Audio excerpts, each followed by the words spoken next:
welcome. My name is Steve Muhammad, and we are here with Word Around Town, where we interview Black professionals and activists, and we address issues impacting the Black community. And today, we are here with Sister Tiffany Johnson. Yes. And you are really putting together something that is very much needed in our community, especially where independent artists are concerned. Yeah.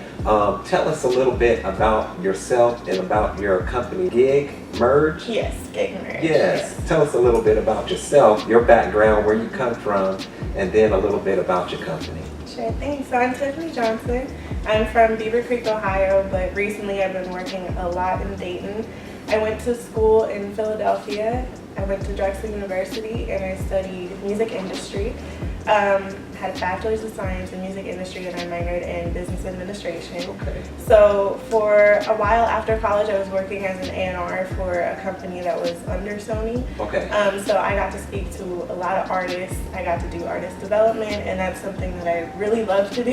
Right. It was pretty much one of the only things in life that came naturally to me, so it just made sense for me to pursue that path. Yeah. And then I ended up, I was like, I feel like I know a lot now. I think I'm gonna take that risk, that entrepreneurial risk. Right. And I stepped out on my own to start GigMerge. And so GigMerge is kind of an extension of what I was doing with my previous music industry based job. Mm-hmm. But more so now it's kind of like I can call the shots, which is a beautiful and freeing feeling. Right. And I really wanted to focus more on music industry education. I felt like even though I was helping artists and developing artists, I felt I wanted to teach more, but because I had, bosses, people over me, it was very difficult for me to do that without, possibly stepping on toes. So. Right. And so, well, first of all, what is an AR? So an A&R stands for artist and repertoire. It's A&R. Yes. Okay. Artist and repertoire. That's a hard word to say. So basically, that's a person. Traditionally, this is like 90s, 80s, 90s. The A&R was responsible for the creative direction of an artist's career. Okay. So essentially, somebody who would match an artist with a producer or help them find a studio that pretty much just makes sense as far as the creative direction of their career, and also kind of being the connector between the label and the artist. Mm-hmm. But nowadays, since the label takes a non-traditional role in an artist's career, meaning that an artist doesn't necessarily need a label to succeed, A&R is kind of phasing out a little bit. So it's more so about artist development. So essentially, I still do with my business GigMerge. I still merge gigs, which is a lot of what I did as an A&R. So connecting producers to artists, connecting photographers with artists and possibly models. And GigMerge is based in the music industry. However, I've done a lot of things, merging gigs that don't have anything to do with music. Oh, okay. But I do focus on music and spread out that it is music based because that's my specialty. Right, so that would be the merge part of the gig, yes, right? Yes. Okay. And is that how you came up with that name? Yes, it actually took me probably like 3 months to come up with that name. Right. I know it sounds so simple, but it's, I had to check the trademark office, social media. I was like, I just wanted to be at whatever the name is, and so GigMerge ended up not being taken, everything. It's all mine. So that was how the name came to be. I was like, I guess I merge gigs, GigMerge. Because the name is very important to a business. Right. And you have to be very careful because you don't want to pick a name and people can't associate it with the industry or the service or the product. Right, exactly. Right. So now that you're working with independent artists, which is very important because I know that I've interviewed Sister Valerie Coleman, where she helps out writers publish their books. And one of the things that she really helps them to do is to avoid being taken and avoid their manuscript or their book being stolen or them paying too much to publish it. Is that something similar to what you are helping independent artists with? So essentially what I do is more so providing guidance for them.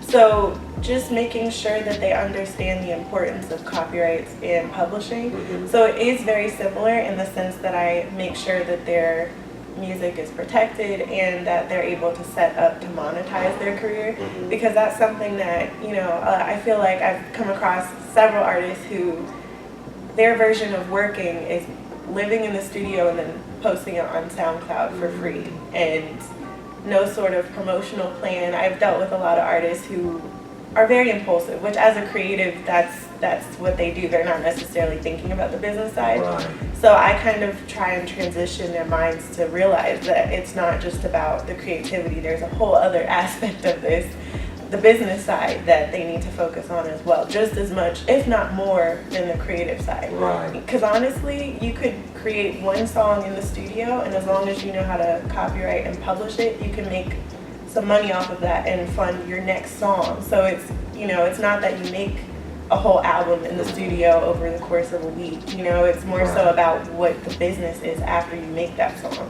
And as creative artists, it's difficult to, you have that creative side of your brain and then you have that analytical side of your brain, and sometimes it's hard for artists to focus on that analytical side, and that's where your company is so important, I think.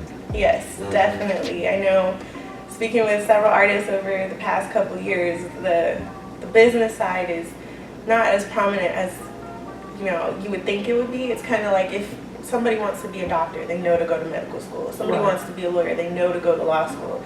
But if you want to be an artist, it's not necessarily readily accessible to know what that means and what to do. And I want my company to be like, okay, here's where you are right now currently in your career, here's where you want to be, and here's some steps and some resources, some people you need to meet in order to get to that point. Mm-hmm. And one of the things that you talk about when you say GigMerge is that you want it to be a one-stop place where they can, if you want to explain a one-stop shop for artists, what all do you mean by one-stop shop? So essentially by one-stop shop, I just mean when an artist, no matter where they are in their career, they can come book a consultation with me. I'll assess all of their music links, their website links, everything that they have going on digitally. I'll ask them when their last performance was, if they copyrighted music before, if they've trademarked their songs. So essentially when you book a consultation, it's kind of an in-depth form, but it gives me a whole background on what they have going on currently. So then they meet with me in my office, and from there I'm able to kind of lay out what's working for their brand and what needs work. And then from there, we're able to connect them with resources that would help, like let's say their photography or their social media is lacking. I can connect them with a photographer or a social media person.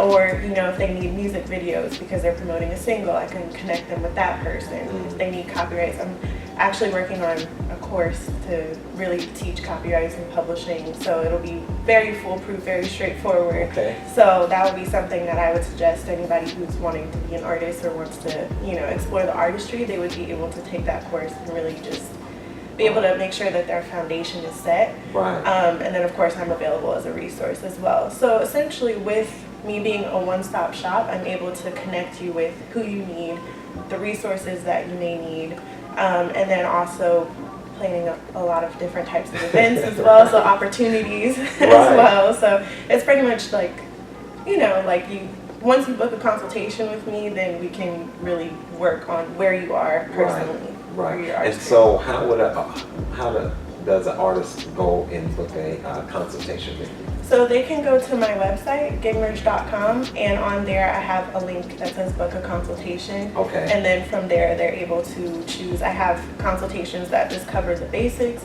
So that would just be, you come to me and I assess what you have going on and what you need to work on. Or you can get as in-depth as I check your name in the trademark office and make sure it's available so you're not building a brand on somebody else's name. So that way when they search you, they find you and not somebody else. Or it could be, I actually provide them with resources and do email introductions to them. So therefore it depends on the seriousness of the artist. Okay. And so, that's so important. I mean, it's such a good thing because Dayton has such a Ohio, but Dayton in particular has such a rich history with music. And then to see that you're doing this, because I hear people say all the time that we need to bring, that old, that old spirit back to Dayton. Definitely. And there's so many talented artists. There are. Now, can you talk about that, about the atmosphere in Dayton as far as the artists are concerned? Because I know there's some hip hop artists, I know there are jazz artists, and when we have the thing that they usually do downtown with all the artists, they have the Reggae Fest and they have the different festivals. Can you tell me about the different variety of artists that might come to you for help? Definitely. So I was fortunate enough that while I was in school and also when I was working my previous A&R job, I was able to kind of travel and I guess you could say like infiltrate other locations, music industries. So I went to Atlanta, I went to New York, and of course I was in Philly. So I really saw a lot of what worked in those larger cities. And in doing so, when I came back here for an extended period of time, I was like, there's a lot that worked out there that we're not even doing or gracing the surface out here. Is that right? So therefore, I have always wanted to just partner with other music industry related businesses, and I think now people are being a little bit more receptive of working with one another and realizing the importance, because that is what is working in Atlanta and New York and Philly. Everybody knows everybody. So I feel like out here, artists are so talented, and the music industry based businesses such as studios and studios and venues, they're all pretty much kind of working for themselves. But I think if we were able to do, like a partnership where, a venue could book an artist and then they're already partnered with another venue. So therefore, if 5 venues are partnered together, then all of a sudden you can put one artist and book them on, in 5 different venues just from that partnership. So it's things like that where it's like everybody wins. However, I feel like everybody here is more so viewing others as competition. And, I'm kind of thinking, like if we're able to all partner together, nobody's losing at that point. We're just able to really create a cohesive environment for the artists. Of course, we all have to make money. We're all businesses.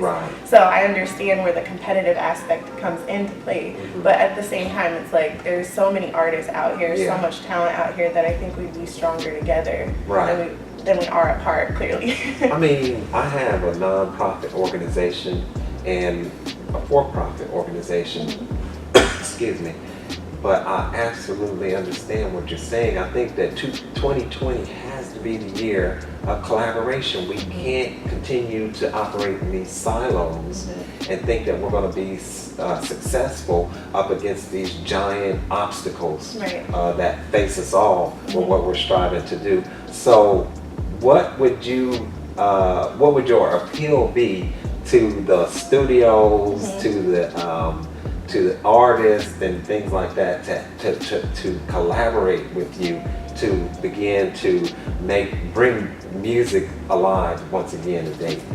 So I definitely think, I noticed it a lot in Atlanta, kind of like an unofficial union type of situation, that's good. Where we're able to kind of meet on a regular basis or have like an ongoing email situation or a Facebook group where we're able to just be like, hey, I want to book an artist, how do I go about doing that? And people chime in and help each other.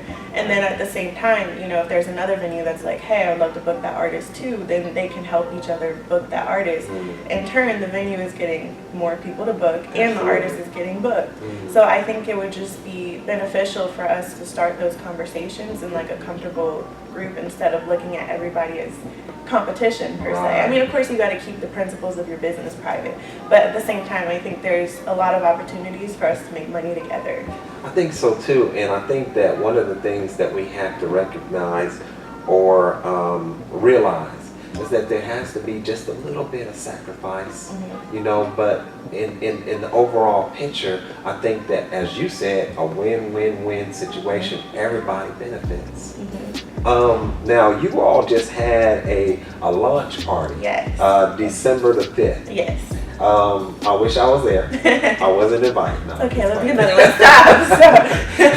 one. So tell us a little bit about that launch party and what was at the launch party and what you think will come out of that? So the launch party was an amazing turnout. To be honest, I didn't know what to expect at Right, all. right. I've never had an event before. That was my Okay. first one. Yeah. So the whole premise of the launch party was to really showcase the merging of gigs. So we really wanted businesses to get up on stage and introduce themselves, along with artists getting up on stage and introducing themselves as well. Just so people can know who's in the room. Because I feel like, I know personally, before I even started thinking of having a launch party, I went to different events out here. And I found that even though I was meeting people, it wasn't necessarily set up in an environment to do so. Okay. And so I wanted the whole premise of my event to be like, okay, if you're an artist and you've been looking for a photographer, there's one in this room. Oh, So okay. find one. They should be able to walk out of the room meeting who they need to meet and Right. making those connections. And, you know, hearing the feedback, that is a lot of what had happened. So I was really proud of that. And I Okay. have so many other types of events planned along those lines where people can meet who they need to meet and everybody wins, creating win-win situations. Right. So it was just a big realization to me that a lot of the artists really appreciated that, and they didn't necessarily feel like they had those opportunities readily accessible in the area just from all the different events. Right. So I was like, that's, you know, interesting to hear, because I know I've met people at different events, but if you're not necessarily going there to do that, then yeah, it's easy to stay in your bubble. That's true. Yeah. True. And that I'm pretty sure the artists really, and I think more events like that are just, you know, will open up the door. I mean, this is fantastic that these things are going on. I wanted to get your thoughts on how an artist should move without giving away too much with them coming to you to get some consultation. But you have a lot of platforms where artists can upload their own material. What is your advice to that? Because once again, is that something that is risky by putting your stuff out there, but by not having it copywritten and trademarked?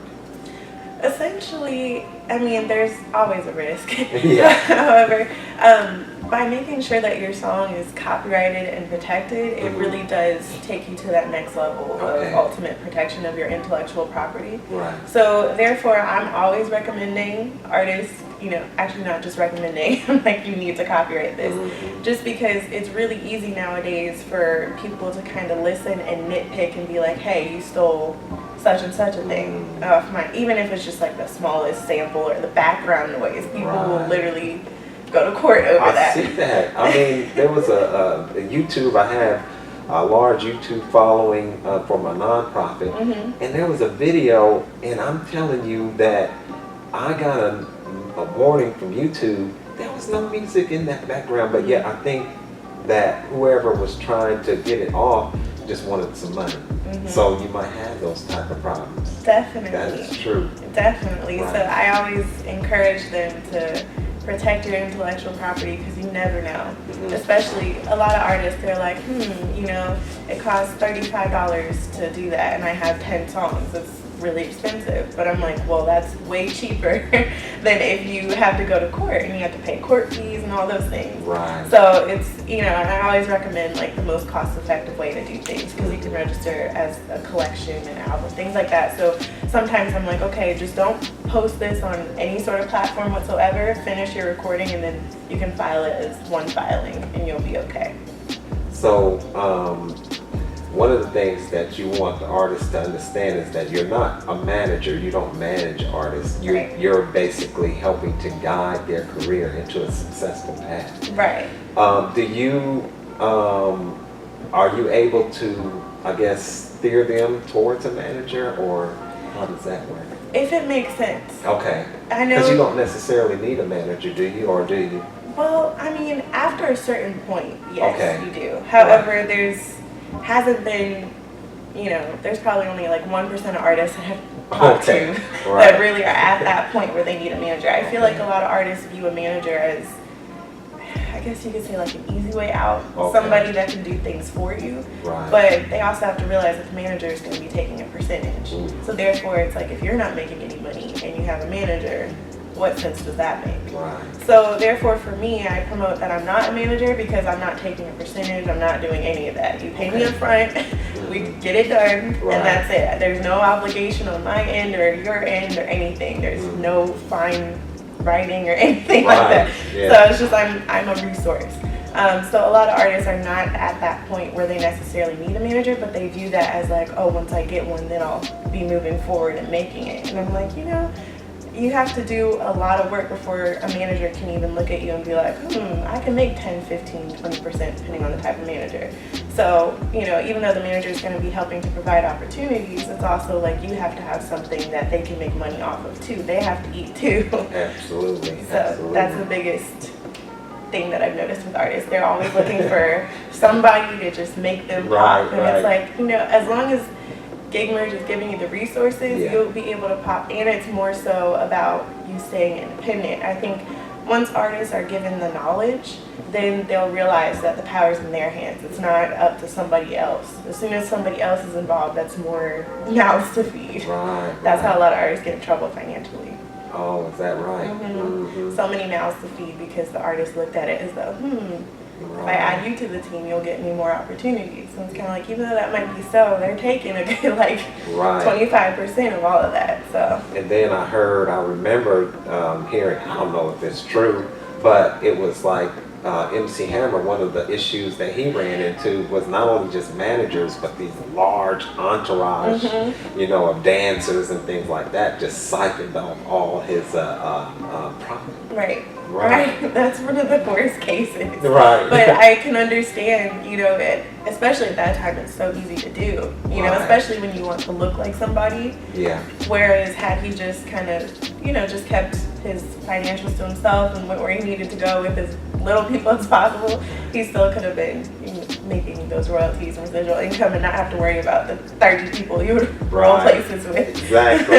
And you tell artists, look, stick with the Pinto right now. Don't go with the Maybach. Exactly. Because most of those vehicles that I'm seeing in the videos are rented, you know, and then the artist has to pay. I don't know the industry like that, but I'm just hearing that, you know, it comes out of the artist's salary. Definitely. That, or unless they can strike some sort of deal, you know, where it's like, hey, I'll put this in the video if you let me use it. You know, so there's ways to kind of get around a lot of the expenses, but of course you have to be prepared if that other party says no. You still got to be able to shell it out. So, and yeah, just artists being smart with their money, that's a whole other conversation. We'll have to get into that conversation.